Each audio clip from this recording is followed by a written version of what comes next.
Good morning students. पिछले video में हमने आपको गाउस डाइवर्जेंस प्रमेय और व्युत्क्रम वर्ग के नियम से गाउस के नियम की उत्पत्ति बताई थी। और गाउस का नियम कहता था कि किसी बंद पृष्ठ से परिबद्ध आवेश Q के द्वारा निर्गत विद्युत फ्लक्स का मान फाई बराबर होता है E डॉट ds Q बटे एप्सिलॉन 0 के बराबर। तो ये गाउस का नियम है। अब हम इस गाउस के ही नियम का समाकलन एवं अवकल रूप ज्ञात करते हैं। यानी इसी नियम को हम पहले समाकलन या इंटीग्रल फॉर्म में रिप्रेजेंट करेंगे और फिर दोनों तरफ अवकल रूप में व्यक्त करेंगे। दोनों ही गाउस के नियम के अलग अलग रूप हैं और अलग अलग रूप से जरूरत जहाँ भी गणितीय रूप जरूरत जैसी भी पड़ती है हमें कैलकुलेशन में, हम उसको वैसे ही यूज़ करते हैं। तो माना कि कोई आवेश Q है, पहले हम निकालते हैं इसका समाकलन रूप। पहले हम गाउस के नियम का समाकलन रूप ज्ञात करते हैं, ठीक है, इंटीग्रल फॉर्म।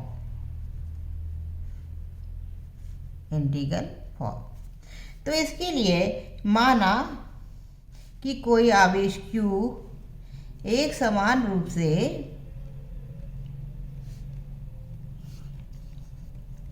V आयतन में परिबद्ध है,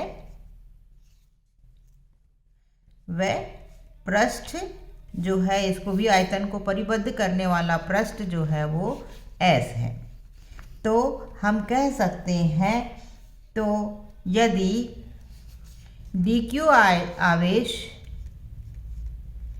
dV आयतन में स्थित हो, तो यानी कि जैसे कि माना कि ये कोई पृष्ठ है S, इसके आयतन है, इसका जो परिबद्ध किया हुआ आयतन है V और इसके अंदर कुल आवेश का मान है Q। तो इस V आयतन के अंदर Q आवेश है और जो पृष्ठ है परिबद्ध करने वाला वो है S। अब माना इसके अंदर हमने कोई छोटा सा आयतन dV मान लिया, तो उसके अंदर स्थित आवेश का मान हो जाएगा dQ। तो हम कहेंगे कि आयतन आवेश घनत्व का मान, आयतन आवेश घनत्व पृष्ठ आवेश घनत्व भी होता है, आयतन आवेश घनत्व भी होता है। पृष्ठ आवेश घनत्व को हम सिग्मा से व्यक्त करते हैं, आयतन आवेश घनत्व को हम रॉ से व्यक्त करते हैं। तो यहाँ पर चूँकि आयतन की बात कर रहे हैं, तो आयतन आवेश घनत्व का मान हो जाएगा dQ बटे dV, एकांक आयतन में स्थित आवेश का मान। तो हम लिख सकते हैं dQ बराबर रॉ dV, है ना, इस समीकरण से। इसमें तो अब हम कहेंगे पूरा आवेश जो निकालेंगे उसको हम Q का समाकलन करके निकालेंगे, या हम कह सकते हैं रॉ dV, और ये आयतन समाकलन होगा V के अनुदिश। तो इस प्रकार से हम कह सकते हैं, और पूरा आवेश का मान कितना है Q, तो Q बराबर समाकलन dQ या समाकलन रॉ dV। तो यहाँ इसको हम कहें समीकरण 1 और इसको हम कहें समीकरण 2। तो समीकरण 2 से Q का मान गाउस के नियम में समीकरण 1 में रखें तो हमारे पास आएगा S E dot ds is equal to E, इसकी जगह Q की जगह रख देते हैं हम ये V रॉ dV और यहाँ 1/एप्सिलॉन 0। तो यहाँ अब आप देख रहे हैं कि यहाँ भी समाकलन है और ये समाकलन है बंद पृष्ठ के अनुदिश, और यहाँ भी समाकलन है, ये समाकलन है पूरे आयतन में। तो इस प्रकार से हम कह सकते हैं, यहाँ हमने कुछ नहीं किया, यहाँ हमने सिर्फ Q का जो मान था गाउस के नियम में उसको raw dV integral of V के अलॉन्ग इसकी फॉर्म में लिख दिया है, और ये है पृष्ठ से निर्गत होने वाला फ्लक्स। तो हम कहेंगे बंद पृष्ठ से निर्गत होने वाला कुल फ्लक्स बराबर 1/एप्सिलॉन, और Q को हमने इस प्रकार समाकलन में रख दिया। तो हम देखते हैं कि दोनों तरफ समाकलन के चिन्ह हैं, तो ये हो गया गाउस के नियम का समाकलन रूप। समाकलन गाउस के नियम का। इसी प्रकार बड़ी ही आसानी से हम गाउस के नियम का अवकल रूप भी ज्ञात कर सकते हैं। उसके लिए हमें थोड़ा सा, आप देखिए क्या करेंगे हम क्या करेंगे, जैसे ये समीकरण है, इसको हमने कहा समीकरण नंबर जैसे 3 है, तो समीकरण 3 में हम जानते हैं गाउस डाइवर्जेंस प्रमेय से, अभी हमने जो पिछले वीडियो में गाउस डाइवर्जेंस प्रमेय पढ़ी थी उसके अनुसार हमने कहा था कि किसी बंद पृष्ठ से निर्गत होने वाले फ्लक्स का मान सदिश क्षेत्र के डाइवर्जेंस के आयतन समाकलन के बराबर होता है। इसको देते हैं समीकरण यहाँ पर 4। तो समीकरण 4 से ई डॉट डी एस का मान समीकरण 3 में यहाँ पर रख देते हैं। तो हम देखते हैं समीकरण 4 एवं समीकरण 3 से, तो ये वाली क्वांटिटी यहाँ लेफ्ट में ले जाते हैं, तो हम कहेंगे v del dot E D V is equal to 1/ε0 v rho D V. अब यहाँ भी आयतन वही एस को परिबद्ध करने वाला आयतन था, ये आयतन भी एस को परिबद्ध करने वाला आयतन था, तो हम लिख सकते हैं, और इसको इस तरफ ले आए तो डेल डॉट ई ε0 को इधर गुणा कर देते हैं माइनस रॉ, और ये dv इज इक्वल टू 0। अब आप ये देखिए कि यहाँ ये वाली क्वांटिटी जो है ये दो राशियों का गुणनफल है, ε0 del dot E minus rho, और दूसरी राशि है dv। अब इन दोनों का प्रोडक्ट जो है यहाँ 0 है, तो या तो dv का मान 0 हो या ε0 del dot E minus epsilon का मान 0 हो। अब क्या कहें कि ये जो ब्रैकेट वाली ये पूरी क्वांटिटी का मान 0 है और ये दोनों राशियों का प्रोडक्ट है, तो दो राशियों का गुणनफल 0 तभी होता है जब दोनों में से कोई एक 0 हो। तो या तो dv 0 हो या ये क्वांटिटी 0 हो। अब चूंकि dv is not equal to 0, तो हम कहेंगे कि जो ये क्वांटिटी है ε0 del dot E minus rho is equal to 0, या हम कहते हैं कि del dot E is equal to rho upon ε0।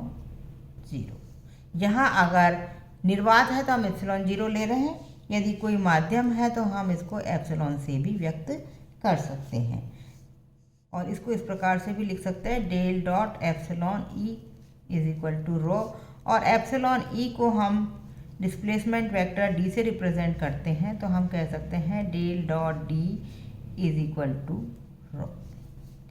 तो ये जो रिजल्ट आया है हमारा del dot E is equal to rho upon epsilon या del dot D is equal to rho, ये गाउस के नियम का अवकल रूप है,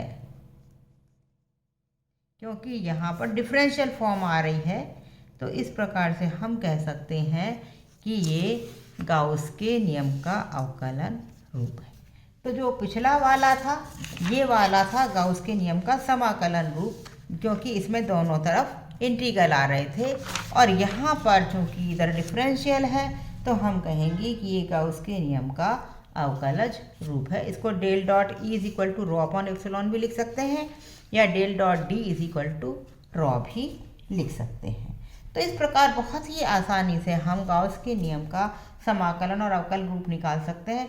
एग्जाम में पूछा जा सकता है कि गाउस का नियम, व्युत्क्रम वर्ग के नियम से गाउस का नियम निकालिए, या उसके समाकलन और अवकलन रूप को दिखाइए, या गाउस डाइवर्जेंस प्रमेय बताइए, गाउस के नियम का समाकलन अवकलन। तो किसी के साथ कैसा भी मिक्स करके क्वेश्चन आ सकता है, छोटे छोटे टॉपिक्स हैं, तो आप उसी प्रकार बड़ी आसानी से इनको एक्सप्लेन कर देंगे।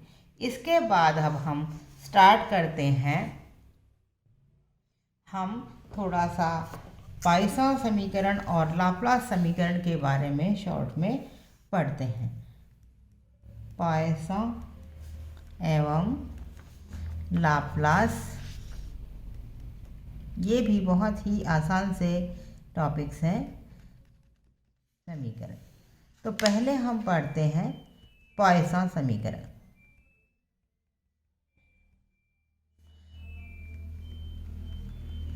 पॉइसन समीकरण को हम इस प्रकार से निकालते हैं कि अभी हमने गाउस के नियम के अनुसार देखा कि यदि कोई सदिश विद्युत क्षेत्र E है तो डेल डॉट E बराबर होता है ρ अपॉन एप्सिलॉन, जहाँ ρ आवेश घनत्व है, एप्सिलॉन माध्यम की विद्युतशीलता है, E विद्युत क्षेत्र का मान। और हम जानते हैं कि विद्युत क्षेत्र का मान विद्युत विभव के ऋणात्मक ग्रेडियंट के बराबर होता है। E is equal to minus gradient V के बराबर होता है। इसको हम समीकरण 1 लिखें और इसको समीकरण 2 लिखें तो समीकरण 2 से E का मान समीकरण यदि 1 में रखें तो हम कहेंगे हमारे पास आएगा del dot minus del phi is equal to ρ upon epsilon.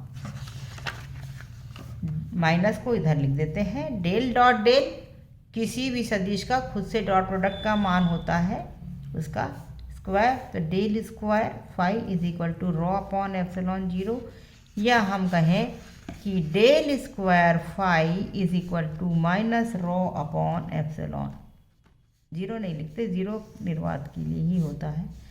तो ये क्या है? ये है पॉइसन समीकरण। तो पॉइसन समीकरण बड़ी आसान है। गाउस का नियम लिखिए और E का मान विभव के रूप में लिख दीजिए तो हमारे पास आएगा del square phi is equal to minus ρ upon epsilon. और यदि आकाश आवेश मुक्त हो, यानी कि आकाश में कोई भी आवेश नहीं हो, या ρ का मान 0 हो, या हम कहें Q का मान 0 है, कोई भी आवेश स्थित नहीं है, तो जो ये समीकरण 3 है पॉइसन समीकरण, तो वो हो जाएगी del square phi is equal to 0। यहाँ ρ का मान 0 है, माइनस का कोई मतलब ही नहीं जब 0 है। तो ये समीकरण नंबर 4 ये हो जाती है लाप्लास समीकरण। तो पॉइसन समीकरण जब हम आवेश मुक्त आकाश के लिए देखते हैं तो पॉइसन समीकरण लाप्लास समीकरण में परिवर्तित हो जाती है। डेल स्क्वायर का मान क्या होता है कार्तीय निर्देशांकों में? Del square upon del x square, del square upon del y square, del square upon del z square, ये होता है। तो इसका मान यदि इसको 5 कहते हैं, समीकरण 5 को 4 में रखें तो हम कह सकते हैं del square phi upon del x square, del square phi upon del y square, del square phi upon del z square is equal to ρ upon epsilon. ये हो गई पॉइसन समीकरण। और इसी को हम कहते हैं del square phi upon del x square, del square phi upon del y square, del square phi upon del z square is equal to 0। ये हो जाती है लाप्लास समीकरण। तो ये कार्तीय निर्देशांकों में पॉइसन और लाप्लास समीकरण को हम लिख सकते हैं। तो क्या है पॉइसन समीकरण? गाउस के नियम में E का मान विभव के रूप में लिख देते हैं, E is equal to minus gradient phi, तो इसको हम इस प्रकार लिख देते हैं। ये पॉइसन समीकरण है। और यदि आवेश नहीं है, आवेश अनुपस्थित है, तो ये समीकरण हो जाएगी लाप्लास समीकरण। डेल स्क्वायर को हम इस प्रकार से कार्तीय निर्देशांकों में लिख सकते हैं, हमने देखा था पहले। तो इस प्रकार से पॉइसन और लाप्लास समीकरण को हम कार्तीय निर्देशांकों में व्यक्त कर सकते हैं। तो इस प्रकार से ये छोटे छोटे टॉपिक्स हैं, अलग से 1-1 मार्क्स की भी आ सकते हैं, साथ में जुड़ के इनके कई ABCD बनकर बड़ा क्वेश्चन भी बन सकता है। आशा है आपको समझ में आ गया होगा। नहीं समझ में आए तो आप पूछ सकते हैं। Thank you.